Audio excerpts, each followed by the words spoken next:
Welcome back. According to my next guest, the truth is out there, actually up there, with our neighbor to the north, Canada. A former Canadian government official is warning we may be on the verge of intergalactic war, saying, quote, the Bush administration has finally agreed to let the military build a forward base on the moon, which will put them in a better position to keep track of the comings and goings of visitors from space, and to shoot at them if they so decide, end quote.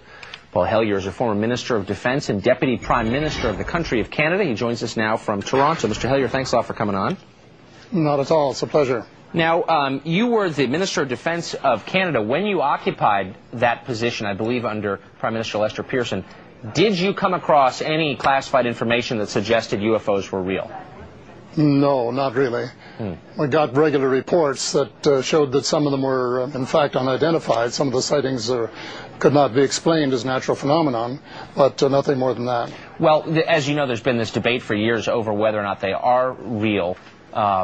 Most people don't think they are real, or most people at least are hesitant to say they believe they're real in public.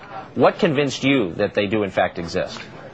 Well, for the last 2 or 3 years, I've been looking at the evidence and assessing it much as, I guess, a judge would, and trying to determine who was telling the truth and who wasn't.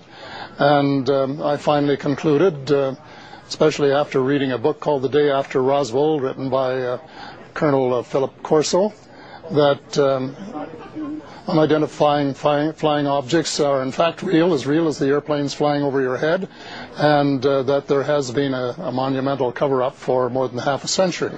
This is after, looking at a lot of evidence and trying to discern who was telling the truth and who wasn't. And I have concluded unequivocally that the people who claim that they have either seen UFOs or have seen classified documents about UFOs or have seen wreckage from the crash at Roswell on or about July the 4th of 1947 are the ones who are telling the truth. And consequently, I'm basing my my policy considerations on that. Where did you come across this information that the Bush administration is building a forward base on the moon?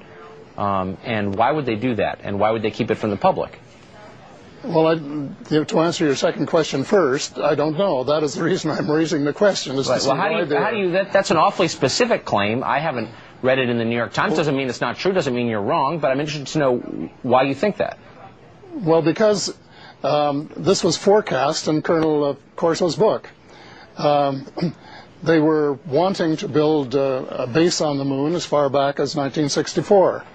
And General Arthur Trudeau, same name as one of my bosses, was very determined to build a forward base on the moon and prepared all of the specifications necessary for it and the blueprints and so on. Well, what is it? Pardon me, I don't mean to interrupt you, but doesn't this make sense? I mean, if in fact there are extraterrestrials and they're buzzing our planet, why wouldn't we want to take steps to defend ourselves from them should they turn hostile? Well, I think the critical question is whether or not they're hostile. You see, when the crash first occurred, General Nathan Twining in Roswell later became after that crash occurred, he declared that they were enemy alien. Now, there's no evidence that I have seen that would really convince me that they are in fact, enemy. And what I would like to know is whether that classification of enemy alien still exists or whether it doesn't, and if it exists, what the evidence is on which the United States government bases its conclusion. I think that's tremendously important. I think that's an entirely fair question. Now, finally, you laid out these views in September of this year at a speech at the University of Toronto, and according to the news report I have of the speech, your address, quote, ended with a standing ovation. And that implies, I think, that your views are commonplace in Canada. They're a minority view here, a distinct minority view. Do you think most Canadians believe that there is a forward base under construction on the moon and that aliens are buzzing the Earth? No, absolutely not. Most of them are skeptics. Most of them haven't spent much time researching the subject, and so I think the average here would be very similar to the average American.